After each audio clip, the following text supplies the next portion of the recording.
விஜய் அவர்களை தாண்டி தாவேக்கால முக்கிய பொறுப்புல இருக்கக்கூடிய பலரும் பேசக்கூடிய பேச்சுகள் தாவேக்காவுக்கு பின்னடைவாக தான் இருக்கு. இப்போ ஆதவ் அர்ஜுனா அவர்கள் வெறும் விசிகால 20 பேர் தான் இருக்காங்க, மற்றவங்க நம்மக்கிட்ட சேர்ந்துட்டாங்க அப்படின்னு பேசின பேச்சு பயங்கரமான ஒரு சர்ச்சையை உருவாக்கி இருக்கு. விடுதலை சிறுத்தைகள் கட்சியிலிருந்து தான் வெளியே வந்தவர் தான் ஆதவ் அர்ஜுனா இப்போ அந்த கட்சியை பற்றி பேசுறாரு.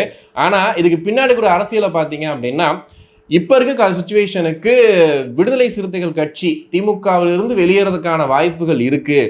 அப்படி வெளியே வந்தால் அதிமுக பாஜக கூட்டணிக்குள்ளே போவாங்களா அப்படின்னு கேட்டால் அங்கே போக வாய்ப்பு இல்லை. பாஜக இருக்கிறதுனால திருமாவளவன் அங்கே போக மாட்டார். அப்போ தாவேக்காக்குள்ளே வர்றதுக்கான வாய்ப்பு இருக்கா, அவங்களோட கூட்டணி அமைக்க வாய்ப்பு இருக்கா அப்படின்னு யோசிக்கும் போது அதற்கான வாய்ப்புகள் கொஞ்சம் இருக்குன்ற மாதிரி நிறைய நிபுணர்கள் பேசிகிட்டு இருந்தாங்க. ஆனால் ஆதவ் அர்ஜுனா அவர்கள் அதாவது கஷ்டப்பட்டு நான் ஒரு கோட்டையை கட்டிக்கிட்டே இருக்கேன், நீ ஒவ்வொரு சிங்களா உருவுறியா அப்படிங்கிற மாதிரி ஆதவ் அர்ஜுனா பேசிய பேச்சு மிகப்பெரிய சர்ச்சையாயிருக்கு.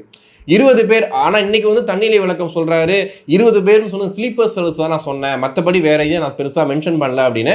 ஆனால் அவர் சொன்னது பார்த்தீங்கன்னா விடுதலை சிறுத்தைகள் கட்சியில் வெறும் 20 பேர் தான் இருக்காங்க, மற்றவங்களும் எங்ககிட்ட வந்துட்டாங்க அப்படின்னு சொன்னது தேவையில்லாமல் அந்த மேடையில் ஆதவ் அர்ஜுனா அவர்கள் பேசிட்டாரோ அப்படின்ற மாதிரி தான் இருந்துச்சு.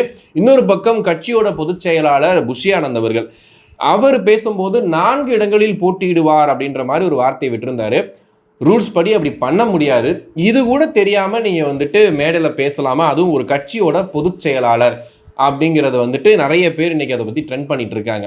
இந்த சமயத்தில் இப்படி இருக்கக்கூடிய ஒரு காலகட்டத்தில் நம்ம பேசக்கூடிய ஒவ்வொரு பேச்சுமே எதிர்வினையில் அங்கே ஆற்றுறது ரெடியாக இருக்காங்க. இப்போ கூட பார்த்தீங்கன்னா ஏடிஎம்கே ஐடிவிங்களும் ஒரு பதிவு போடுறாங்க.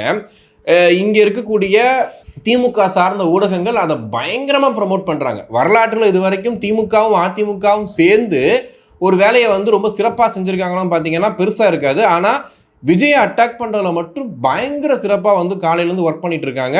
எல்லா ஊடகங்கள்லையுமே ஏடிஎம்கே ஐடிவிங்களை என்னென்ன பேசினாங்களோ அதை ஒவ்வொரு கார்டாக போட்டு போட்டு போட்டு போட்டு சோசியல் மீடியா ஃபுல்லாக அதை நிரம்பி கிடந்துச்சு. பார்த்தீங்களா,